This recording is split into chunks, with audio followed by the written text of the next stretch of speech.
আপনারা ইলেকশন করেন, হরতাল করেন, এই করেন সেই করেন, আমার কথাটা ছোট ভাই হিসেবে বিশ্বাস করেন। আমি কোন দলের মানুষ না, আমি সবার শুভাকাঙ্ক্ষী। এই বাংলাদেশ ঈসা আলাইহিস সালাম শাসন করবে, এই ভারত ঈসা আলাইহিস সালাম শাসন করবে, এই জেরুজালেম ঈসা আলাইহিস সালাম শাসন করবে, এই আরবের যত কান্ট্রি দেখতেছেন সবগুলো ঈসা আলাইহিস সালাম শাসন করবে। তার আগ পর্যন্ত আপনারা এই খেলা চালাইতে থাকেন, কোনো লাভ নাই, আস্তে আস্তে সব শেষ হয়ে যাবে। এখন একটা মজার প্রশ্ন, এই প্রশ্নটাই শেষ করি। ইমাম মাহদী আবার কখন আসবে? আমরা তো বুঝলাম ইমাম মাহদী আসবেন, তারপরে দাজ্জাল, তারপরে ঈসা আলাইহিস সালাম, তারপরে খেলাফত, এই তো। ইমাম মাহদী আবার কখন? আমাদের বুয়েটের মাহদী বের হয়, পাঞ্জাব থেকে মাহদী বের হয়, হ্যাঁ, বাংলাদেশের ওই কোনায় মাহদী বের হয়, সৌদি আরব থেকে ওই কোনা থেকে মাহদী বের হয়, হয় না? খুব ভালো করে মনে রাখবেন, যতক্ষণ এই বিশ্বে একটা মালহামা না হচ্ছে মাহদী আসছেন না। কথা ক্লিয়ার? এই বিশ্বে যতক্ষণ একটা মালহামা না হচ্ছে মাহদী আসছেন না। তিনি আসবেন ফাতিমা রাদিয়াল্লাহু আনহার বংশ থেকে। কার বংশ? তার আসল নাম মুহাম্মদ। কি নাম? তার নাক উঁচু, নাক একদম উঁচু, খাড়া, কপাল চওড়া, চেহারার গড়নটা আমাদের নবী সাল্লাল্লাহু আলাইহি ওয়াসাল্লাম।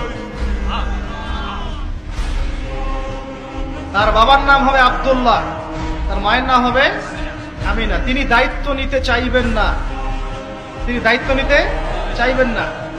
তিনি দায়িত্ব না নেওয়ার জন্য মদিনা থেকে পালিয়ে মক্কায় চলে আসবেন, ভয়ে আমাকে দায়িত্ব দিও না, এই ভয়ে। ও তিনি আরবি ভাষায় কথা বলবেন, বাংলা ভাষায় না। এখনকার মাহাদিরা পাঞ্জাবি ভাষায়, বাংলা ভাষায় কথা বলেন, ঠিক আছে?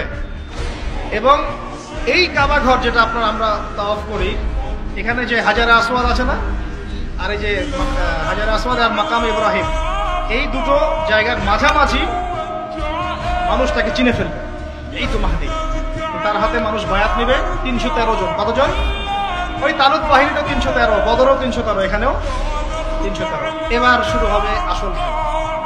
এবার প্রথমে ওই আরবেরই একটা গোত্র, বনু কালব। কোন গোত্র? এই বনু কালব এই ইমাম মাহদীর বিরুদ্ধে যুদ্ধ করে, আল মাহদী এই যুদ্ধে জয়লাভ করবেন।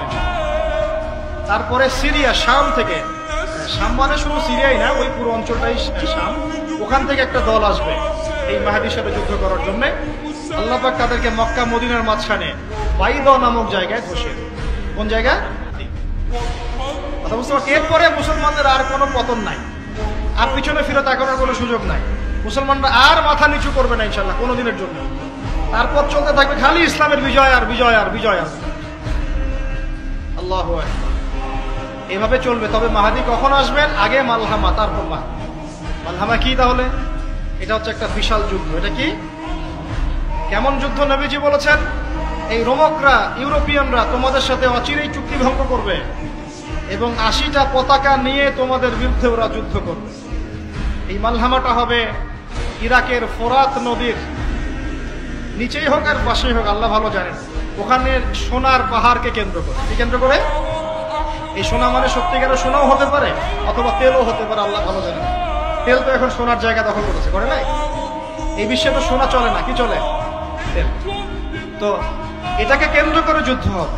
নবীজি বলেছেন ওই যুদ্ধে এত ভয়াবহ হবে যে 100 জন যোদ্ধার মধ্যে 99 জনই মারা যাবে না। একটু মাথা খাটান যে এমন কোন যুদ্ধ কি হয়েছে পৃথিবীতে যেটাতে 100 জনের মধ্যে 99% মারা গেছে? তার মানে এটা হয়নি এখনো।